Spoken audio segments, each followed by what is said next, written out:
Warpugs, so today we're going to be checking out something from Drachinifel, and the subject matter is about the West Africa Squadron. And I will say this about the West Africa Squadron. There have been several countries throughout history, several countries, nation-states, city-states, that did not allow slavery within their borders. But there were, throughout history, there has been seldom a time where a nation that outlawed slavery had the power and the ability to pretty much pull the rest of the world into line with their thinking. And before the British did this, everybody was, I'm not going to say everybody, most people around the world were saying the same thing. This is an abhorrent practice, but what do we do about it? The British pretty much brought it to a screeching halt, and they put a significant portion of their GDP to it. I can't remember the exact percent, but I believe it was over 20% of their GDP, which is insane. And we all need to really look back at this time period in human history and realize that 300 years ago, it wasn't just common, it was understood.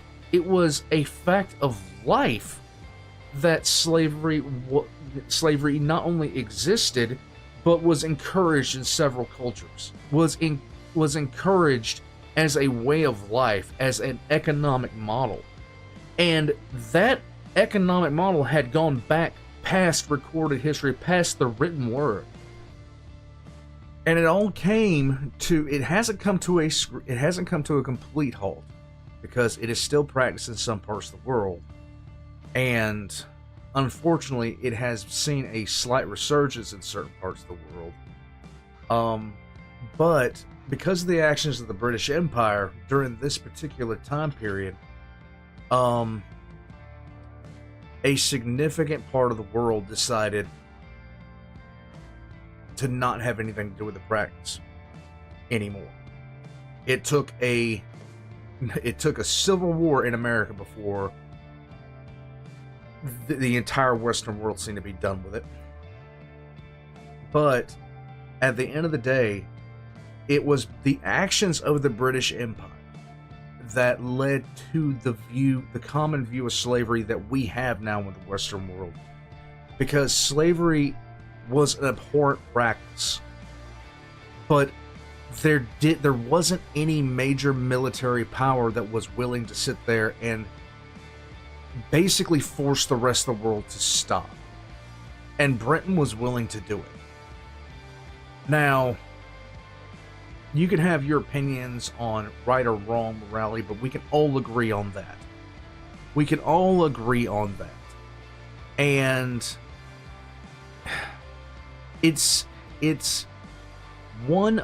something that doesn't get mentioned a lot as far as events that happen in history, but it deserves to be mentioned because everybody knows about, certain key events that pretty much shaped human history and how we view each other, how we get along with each other, and advances that we have made.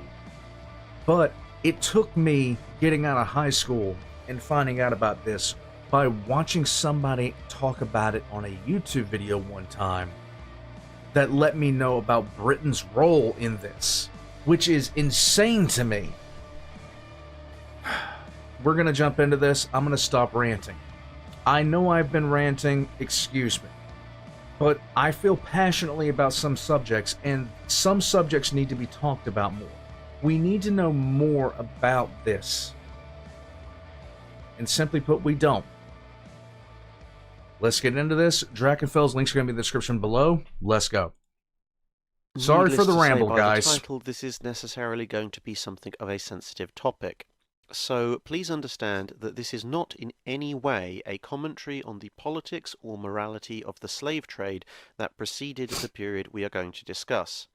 Nor is it an attempt to justify anything from any nation beyond the scope of the history being discussed here. Okay. This is purely an account of the facts of the matter in their context. Okay. Right, now that disclaimer is done, let's look at the main subject at hand. To put some context to it, the slave trade from Africa to the Americas had been going on for several hundred years by the start of the 19th century. Mm-hmm. For a long period, this had been part of the so-called triangular trade, wherein various processed goods and weapons were traded from Europe to Africa, where they were exchanged with a variety of foreign and local slave traders for slaves, who were then shipped to the Americas in exchange for raw materials like sugar and silver, which were then taken back to Europe for processing into finished goods. Mm-hmm. Practically every European nation with ships that floated was either taking part in or had taken part in this trade, since it brought in vast amounts of money. By the start of the 19th century, Europe was neck-deep in the Napoleonic Wars, which at various times amounted to the British Empire against Europe, and at others involved Britain subsidizing various nations such as Austria and Prussia against Napoleon. Mm-hmm. The British Empire was in a somewhat hypocritical position when it came to slavery. Due to the fact that most other nations were at war with the Empire and the Royal Navy controlled the seas, most slavers were flying British flags. However, slavery in England had been banned hundreds of years before in 1102, with periodic court cases reaffirming this through the centuries. But as the slave trade picked up in the 1700s, it became more and more common to see slaves in the streets of English cities under the questionable argument that they had been enslaved elsewhere and so English laws did not apply to their status. Right. However, a case brought by an escaped slave named James Somerset in 1722 resulted in the following pronouncement from Judge Mansfield. The state of slavery is of such a nature that it is incapable of being introduced for any reason, moral or political, but only by positive law, which preserves its force long after the reasons, occasions, and time itself from whence it was created is erased from memory.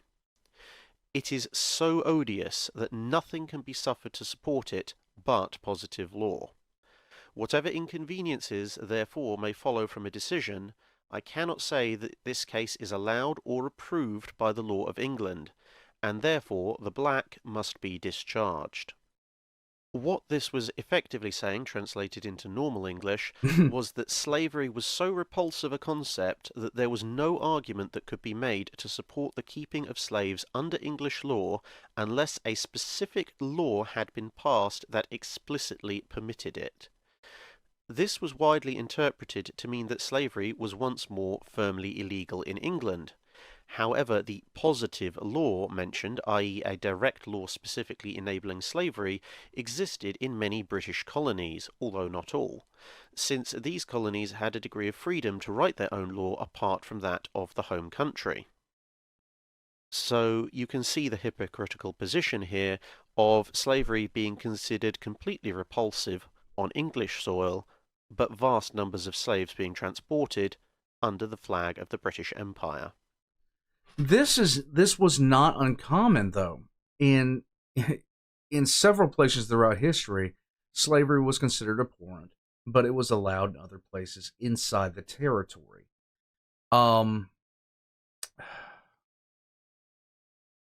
It sucks to say, but we are all ridiculous shades of gray. And the sad thing about it is how dark those shades of gray can get sometimes. This case, and others, drove and enlarged the existing abolitionist movement in the country, opposed, of course, by the merchants and plantation owners who were making a massive profit from the slaves held in various colonies. Arguments would rage back and forth, but by 1807 the Slave Trade Act was passed, abolishing the slave trade throughout the British Empire. Although it did not free those who were already enslaved, it was supposed to stop the flow of new slaves, with fines for any ship caught with slaves aboard, with the ultimate objective of ending slavery by simple fact of the lack of supply of new material. This brings us to the start of the anti-slavery patrols, as the next year, despite the war still pressing hard on the Royal Navy's commitments, 2 ships were sent to form the West Africa Squadron, the 32-gun 5th-rate HMS Sol Bay and the smaller HMS Derwent.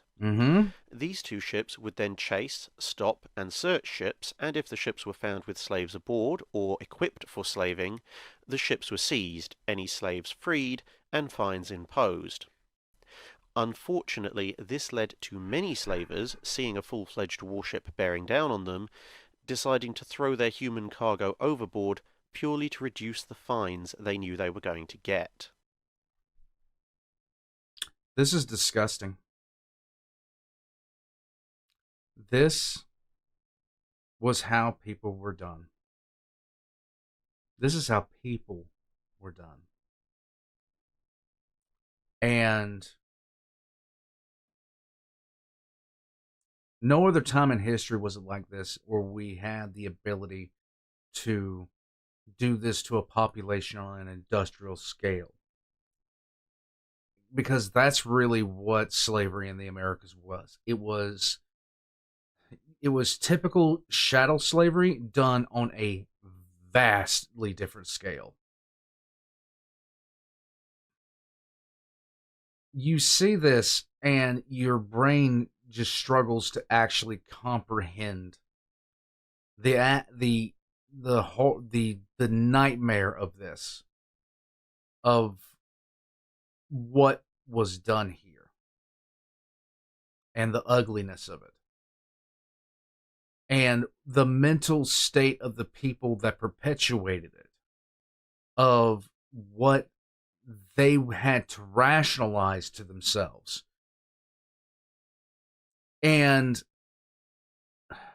we are very spoiled in this generation, in this era, where we see something like this and we can't even begin to come to grips with it. We can't even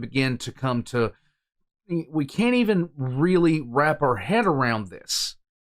And we wonder how the people here that were in this time period could actually do something like this. But the people that did this slept at night. And I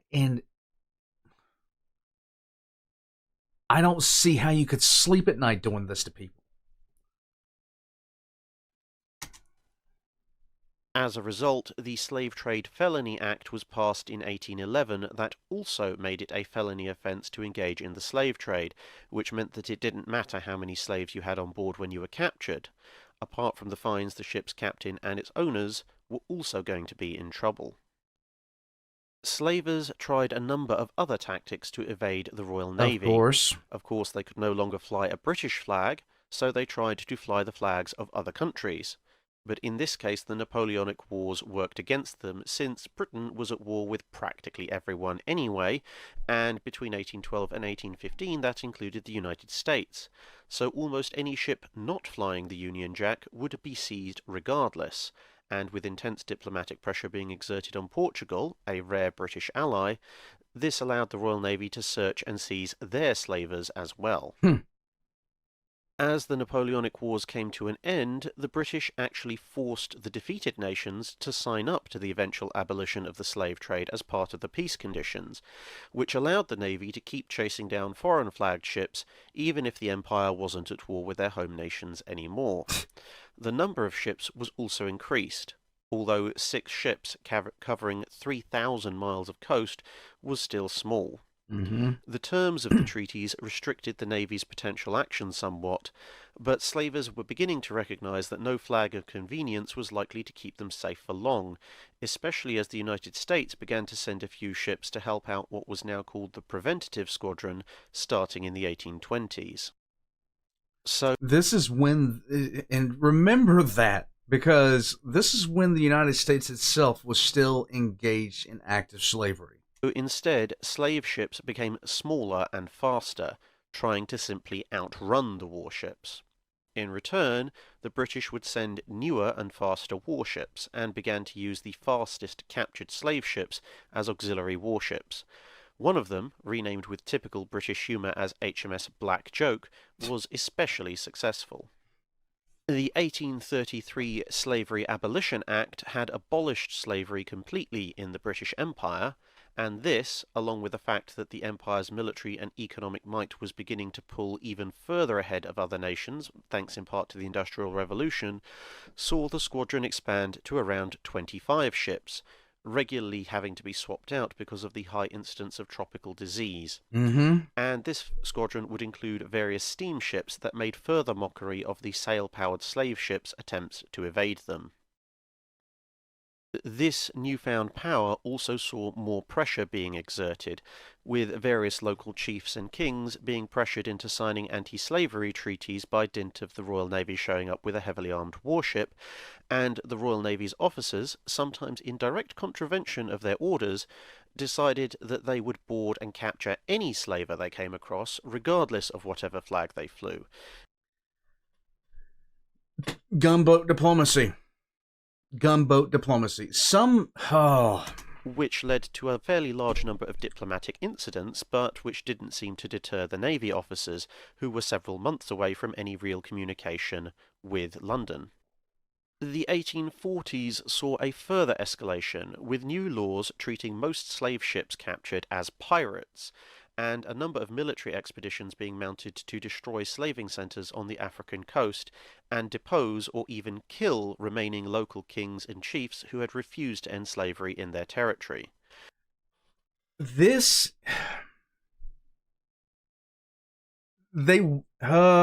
British Empire waged a literal war against the practice. And this had repercussions in Africa. This had massive repercussions in Africa because so many of like a vast majority of the slaves that were sold were taken from other, defeated parties in war, and they would literally go out, declare war just to capture people to sell. This highly aggressive approach had results, but briefly caused a major uproar in parts of the United States, which was mitigated by the Webster-Ashburton Treaty in 1842, which formalized the US Navy's contribution to the anti-slavery efforts.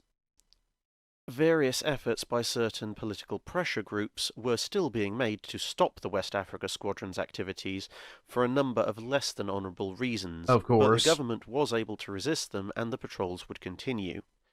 Particular note in this period should be made of the actions of Joseph Denman, commander of the Northern Division of the squadron, who went on an absolutely ruthless and systematic campaign along the African coast, burning so-called slaving factories to the ground and openly daring anyone who objected to try and stop him.